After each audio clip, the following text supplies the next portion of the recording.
This video is brought to you by Loot Crate. Head today to lootcrate.com/reviewtechusa and enter the code RTU to save 10% on any subscription plan. Skip it up and that up.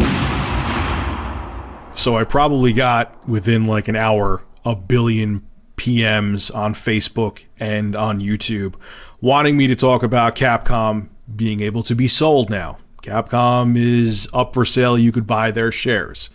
Well, let me start first the story and what's going on.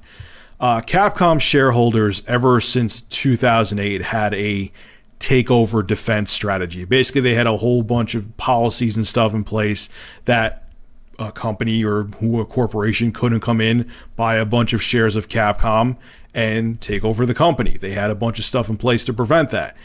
They just recently decided to not have those strategies in place anymore. So now a company with very deep pockets, with a lot of money, can potentially come in and buy over 50% of Capcom shares and pretty much own the company. To start off, first off, I think all of us saw this coming from a mile away. You don't need to be a financial analyst. You don't need to be Michael Pachter to realize that this was going to happen to Capcom. We saw it coming from a mile away with all of their ridiculous policies like on-disc DLC. They made a bunch of their beloved franchises very generic because they were trying to make their own version of their next Call of Duty. I've talked about it all before. Capcom tried to westernize a lot of their franchises. They took away the magic of what made Capcom, and it hurt them. I mean, I've talked about this a billion times before. You guys have agreed with me. It's not a surprise. But the first thing, from kind of like an emotional or like a personal standpoint, is that it's still besides Nintendo, some of the best memories I have from my childhood is from Capcom franchises, whether it be Mega Man, Ghosts and Goblins, Ghouls and Ghosts. I remember it was a really, like, during, I believe, 1988. Yes, I'm aging myself here. 1988, it was a really hot, lazy summer. Like, my friends would come over. It was too hot to go outside. It was like 100 friggin' degrees every day. And I remember just one of those days I couldn't have friends over, just playing Trojan the whole day on the NES. Like, great memories from Capcom. And to see them become a former shell of what they were. Capcom, like I've said in other videos as well, was the third-party company to go to for great games. Like, when you saw Capcom on a box, even up to like the PS2 era, even PS3 beginning, the beginning of the 7th generation, when you saw a Capcom game, you pretty much were guaranteed that you were going to have an amazing experience.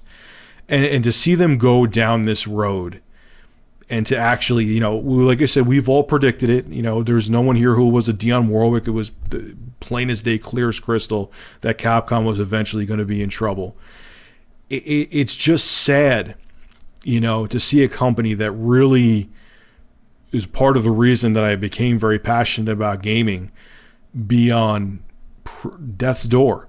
I mean, if Capcom was financially healthy, do you think that this would happen? Do you think they would have, you know, pushed all their takeover strategies aside and said, hey, someone with the highest bidder, if one of you got pockets, your pockets are deep enough, come in and buy us? It sucks, man. It's kind of depressing that stuff has gone down this route for Capcom. Now, what does this mean for the future of Capcom? This is one thing I want to talk about. I almost forgot. That's why I kind of tripped over my words. I don't know. It depends on who buys them. I don't think anybody knows. I'm sure people are going to speculate and say, oh, it's great. It could help Capcom. It's going to destroy Capcom. I don't think anyone knows in either direction. We're not going to know until one of these shareholders or someone comes in, some company comes in, buys over 50% of the shares. We're not going to know where it's going to lead Capcom to. It could be the best thing for them ever. It could destroy all of their franchises completely. We're going to have no idea until it happens. Now, who do I think should buy Capcom?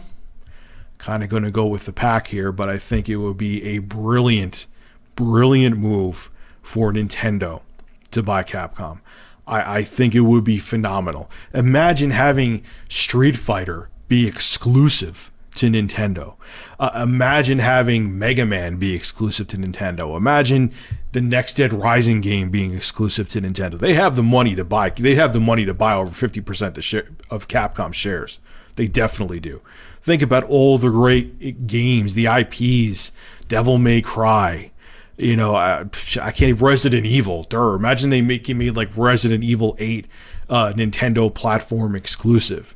Do I think Nintendo will do it? Probably not. I don't think they will. But if they did, it would be home run for Nintendo. They would dominate shit. Doubt they will, but it would be nice. But I'll end this video with this. This isn't a super long video because there's not too much to say because I've beaten this topic to death before. But I think we all saw this coming, guys. Capcom is not the same company they were. I still wish them the best because, like I said, a lot of my great gaming childhood memories come from Capcom titles. And I hope that whoever does take control of Capcom's IPs and assets and shares brings them in the right direction. We don't know if they will. We don't know if they won't. But hopefully they do. And hopefully the best year. Hopefully there's another golden Capcom renaissance coming. I don't know if there will be, but it would be great if there was. All right, folks, this is Rich of Review Tech USA. Make sure to rate, comment, favorite, and subscribe. And as always, thank you for supporting my channel. Have a good one.